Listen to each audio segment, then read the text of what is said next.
Welcome back to the Oscar Project Podcast, the show where I discuss Oscar-nominated films year by year.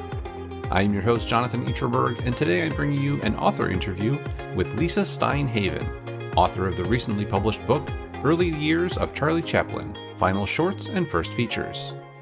Before I jump into the interview, please be sure to subscribe to the show in your podcast player so you can get all the newest episodes as soon as they are released.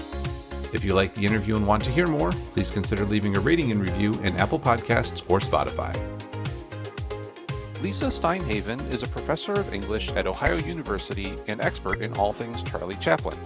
She has written extensively on the actor and director and hosted the first international Charlie Chaplin conference ever held on American soil in 2010, the 100th anniversary of Charlie's first trip to America. In addition to several works on Charlie Chaplin, she has published books about Sid Chaplin and Max Linder, and she joins me today to talk about her latest book, The Early Years of Charlie Chaplin, Final Shorts and First Features. Lisa, welcome to the show. Thank you. So it seemed like a lot of the material in this book references some firsthand sources that belong to Chaplin himself or his family, some archival information. How did you get access to such a wealth of archival information like that to put this book together? Well, actually, nowadays, anybody can access it because it's in an online archive database, which is open to all. And that's at charliechaplinarchive.org.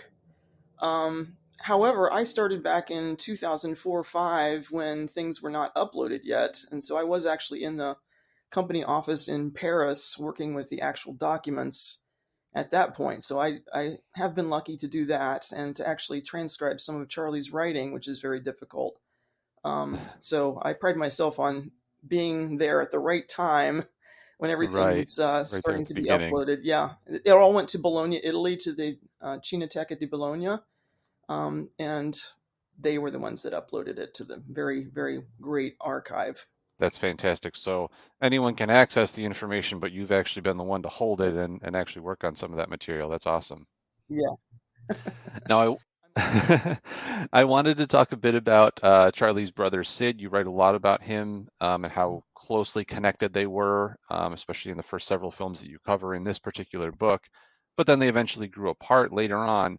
What was it that made for such a close working relationship between the brothers, and then kind of why did they ultimately, separate later in their careers? Well, they actually didn't separate. They separated in their careers, but not personally. So, basically, Sid was 4 years older than Charlie. They share the same mother, not the same father. And when things got really rough, I mean, you may or may not know that Charlie's mother was institutionalized when he was 7. Really, it was Sid that kept everybody afloat. He was working for the Merchant Marine at that time and was bringing in some good money. So as boys, they really counted on each other, and there was a lot of back and forth. I'm going to do this favor for you because you're, that kind of thing. Mm-hmm. If you do this for me, back and forth. So Sid's first really big film, Charlie's Aunt, was a product of Charlie's negotiations with the Christie Studios. So there was a lot of back and forth between them. They did have their ups and downs, as any siblings would, and it wasn't so much that they weren't getting along, but that Sid had his own aspirations for his own career. He wanted to make $1 million too, and went off to try to do that. That's basically what happened during the first national period, but that didn't last long. So. Right, and you mentioned right there that he was trying to make $1 million, and you kind of started off the book by talking about Charlie getting $1 million contract. Mm-hmm. I think it was for all of the films with First National, if I remember correctly. And when I first read that figure, I was like, that seems like a lot of money for the 19 teens. But then when you kind of spread it out over a number of years, it makes a little more sense. Do you have any sense of how this compared with some of the other big stars of the time, even like Chaplin's friends, Douglas Fairbanks and Mary Pickford? I don't know much about Doug, but Mary was really the business woman of all of them. She actually had a deal in 1916, which paid her $10,000 a week, plus profits from the film, up to a minimum of $1.04 million. That's in 1916. So that predates Charlie for sure. And until the talkies hit when her career kind of crashed, that was, it was just an upward spiral for her. So she was incredible. Harold Lloyd was also very well paid. Um, and Roscoe Arbuckle, do you know Roscoe? Yep. He was actually I think he was actually considered the first person to get $1 million for a film contract, but his contract wasn't very lucrative in terms of, um, you know, getting profits from the films or anything like that. So, Sure. So the $1 million Charlie was getting wasn't totally unheard of, it sounds like. no, not really. That was all Sid too. That was due to Sid's negotiations. So, Right. Helps to have that brother in your corner helping you out there. hmm yeah. Now, I was really intrigued, and I guess I kind of knew this a little bit, but how much the media paid attention to Charlie's productions. Feels like we would have seen a lot of Charlie on things like TMZ or other tabloids of today if he were alive making movies today. What hmm comparisons do you think we can make between how the media paid attention to Chaplin and others like him 100 years ago with how we treat our stars today? Well, I think it's very, very different because Chaplin would not have opened up his studios to people like TMZ, to be honest. I mean, everything that he did in terms of the press Right. was done through the publicity department at his studio, through, mountains of contracts and agreements. And back in those days, you did not report on the stars' failures or crimes or whatever until we get to the Arbuckle scandal in 1921. And then things started to open up a little bit. But before that, they were considered royalty, really. And nothing bad was ever printed about them for the most part. So there was that deference that the press paid to stars of that caliber. So really very much different, I would say, than the way there wasn't really paparazzi, photographers that are Sure. following you around everywhere, that sort of thing. Right. But you can see the pictures of Chaplin when he arrives in England again in 1921, the huge, huge crowds of people. So the populace was, they were the ones that were really, behind him and making him popular. Yeah, and I thought it was interesting too the way you chronicled his work on the Bond tour in Yeah. I think it was 1917 or 18, and also the tracking. Obviously not the paparazzi, but it seemed like there was a lot of kind of news reports of he's going to be in this city at this Mhm. time, or he's going to be working Right. on this movie over the next couple of weeks. It was very interesting to read that and again compare it to how we see that. Obviously we get a lot more information from the internet today in terms of what movies are hmm being made and what stars are attached and all that stuff. It's just interesting to see that comparison between 100 years ago and today. And his publicity agent was the one that was taking care of all that. He would Sure. take the train a day or so ahead and arrange for all that stuff. So it was pretty much all arranged. There wasn't anything impromptu going on. Right. So. Yeah, makes sense. Now, hmm in reading the book, I was, fortunate enough to have a little bit of time to go and watch some of the movies that you talked about. Not all of Okay. them, unfortunately, but hmm watched the first couple that you talked about. And looking at it through the lens of 100 years later now, I saw a lot of Lucille Ball in some of his slapstick. hmm So what is it about Chaplin in particular that makes him an inspiration for other actors from Ball to other folks who are working today in film and television? Frankly, I think it's because he came first. That those tricks, I mean, they worked so hard on gags. They would have, all day or all week gag sessions with it, all the Right. writers in his office trying to come up with gags. And by the time they got on film, I don't know if you know how Chaplin made his movies, but he would take endless amounts of film until he got what he wanted. Hmm. By the time they made it to the film, they were iconic, really. And they Right. were then repeated by comedian after comedian down through the ages until they got to people like Lucille Ball. And by that time, she probably couldn't even point to Chaplin as the originator of such a gag. Take the mirror sequence, which is not Chaplin's, by the way. It's Max Linder's in a way, where, if in the Marx Brothers movie you have Harpo.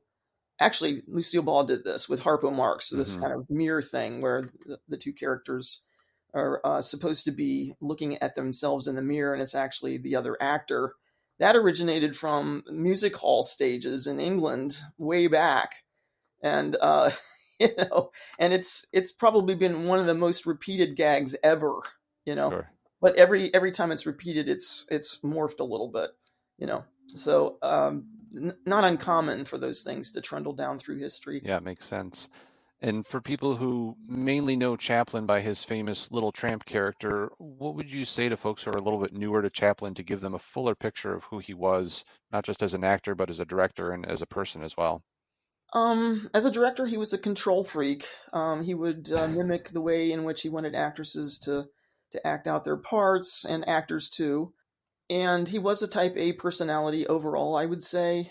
There's a lot Hmm. of the street kid, poor boy in him in terms of, the way he handled money and that dealt with money. And but he was incredibly loyal to people that had been in his life and proven themselves, kind of, his brother and pretty much everybody in that company of his that Sure. were in film after film were part of his quote unquote family.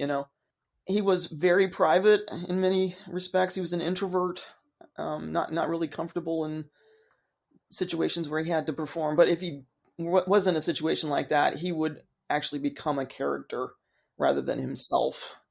Right. He was very interested in ideas, but I'm not so sure he understood all of them. He liked to hang out with really, really intellectual people, um, and and they rubbed off on him for sure. But um, I wouldn't say he was ever an expert at, you know, hardcore philosophy or anything like Sure. Yeah, that. makes sense. But he certainly was interested in those ideas and wanted to be around people who could talk to him about them. Of course, he loved beautiful women, as all young men do, and got in some trouble there. But in essence, when he finally met Una in 1943, and this is Eugene O'Neill's daughter, of course, their union lasted for the rest of his life and ended up with 8 children, I think, something like that. Successful in the end, in that realm as well. Very good. Yep. Now, you had a lot of references listed at the end of the book, and obviously we talked about the archives earlier. Yeah. Were there any specific resources that people should check out if they enjoyed your book and want to dive even deeper on Chaplin? Well, I always go back to the big two, which my autobiography by Chaplin himself, which you can take for whatever you want to take it for. I mean, some of Sure. it's obviously name dropping and things like that, but the first section about his childhood is really, really good, and I think everybody would enjoy that. And also David Robinson's seminal biography, which came out in '83. It's called Chaplin: His Life and Art, and that one has not been surpassed in my estimation. And it's a really easy and fun read as well. Great. So I'm going to stick with those two old books because they're easy to access. Mhm. That's always the best way. I'll be sure to link to those in the show notes for people to check those out if they're interested to learn more. Okay, great. Now I have a couple of questions not specifically related to the book, but before I move on to those, is there anything else you want us to want to touch on about the book or about Chaplin?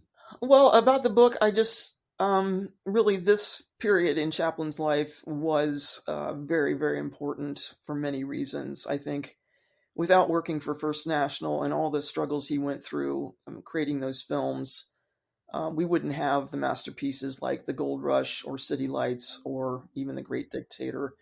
Hmm. Um, I can't stress enough that an artist needs to go through some bad times in order to come out the other end successfully. I mean, up until Sure. 1917, when he signed this particular contract, he'd had it pretty easy. I mean, every contract was more money, more liberty. Mutual Studios, even Mutual Films, even built him a studio. So it's it's a period that has not gotten a lot of attention because some of the films are not that great, but it's an important period in his life that if you want to understand Chaplin at all, you really need to know about. So that's what I would say there. Excellent. Well, this might be the hardest question that I ask today. And you obviously watched a lot of films throughout your career, and a lot of Chaplin for researching this book. If you had to pick your top 3 films, and they don't have to be Chaplin, what would they be? Well, City Lights is up there, I have to say. And also, I really like Sunrise. I know it's kind of a cliched silent at this point, but, I really like that one. And also, The Manchurian Candidate. I know that sounds weird, but I actually teach that one because it's such a great film. So Okay. those are my 3. Excellent. Good choices. And then on the flip side, a little bit more fun, if you could invite any 3 movie characters to your next dinner party, who would they be and why? Well, this is going to show you who I really am, really, because I keep coming to these weird choices, but pretty much Johnny Depp in anything. But I would choose Ed Wood, I think. Okay. And Indiana Jones. This is me. I'm totally rank and file person. And then Roger Thornhill from North by Northwest, I think, would be great. Okay. That would be a very interesting dinner party for sure. Yes, it would. Great. So do you have any books that you could recommend that you've read recently? It could be fiction or nonfiction and don't necessarily have to be about movies. Well, I'm a literature teacher, an English teacher, and that's what I read is the books that I'm teaching. So unfortunately, I don't have anything real new for you. Okay. Can I give you some old books or not? By all means, whatever you're reading right now. All right. So you cannot go wrong with To Kill a Mockingbird by Harper Lee. That's my all-time favorite. I came to it late in life, like when I was in my 50s. So I'm ashamed of that, actually. But it is a masterpiece, bar none. I would also say Plague of Doves by Louise Erdrich. Very, very important book for American literature. And I'm actually going to pick Truman Capote's In Cold Blood. It's a unique book because it is trying to be the first nonfiction novel. And it has some problems, but I think overall it's an incredible book and will affect people who read it. Excellent. We'll be sure to. I'm sorry. No, that's great. We'll be sure to put some links to those as well for people in case they haven't checked out any of those. Okay, thanks. And lastly, before we wrap things up, I know the book was just published last fall, but what projects do you have lined up next, and where can people find you online or on social media to keep up to date with what you're working on? Okay, well, I have just finished my second book for White Owl, which is on Buster Keaton. So that one should be the next one out. It's been submitted. It's now going through editorial things. So that's the next one. It's done, actually. And then I'm working on a life and art study of Monty Banks. I don't know if you know who Monty is, but he was another silent film comedian. Italian. His real name is Mario Bianchi. And he kind of fills a niche in silent film comedy that hasn't been filled before, in terms of, writing about. There is a nice Blu-ray edition of his works coming out this year. It was a Kickstarter project by Dave Glass, and so my book is going to be then the next year or year after, but it's Monty's time, so hopefully people will enjoy looking at that. A very niche subject, I'll tell you. So fantastic. Yeah, I'm on Facebook and Instagram, but also I have an Amazon author page. Great. So we'll be sure to put links to all those there so people can follow you and keep up to date on those, and look forward to seeing some of those other books coming out soon. Okay, thank you. Well, Lisa, thank you so much for the time today. I really appreciated you taking the time to speak with me and sharing some of the stories about Chaplin, and look forward to getting some folks interested in your book. Thank you very much. Nice meeting you. Thank you again to my guest today, Lisa Stein Haven. Her newest book, Early Years of Charlie Chaplin, Final Shorts and First Features, is out now, and I'll have a link to where you can pick that up in the show notes, along with links to the movies and books mentioned throughout the interview. The Oscar Project podcast is written and produced by me, Jonathan Eaterberg, with editing assistance from Joshua Eaterberg. Please come back for my next episode, where I will be speaking with the winner of my 2024 Oscar Prediction Contest. Until then, I hope to see you at the movies.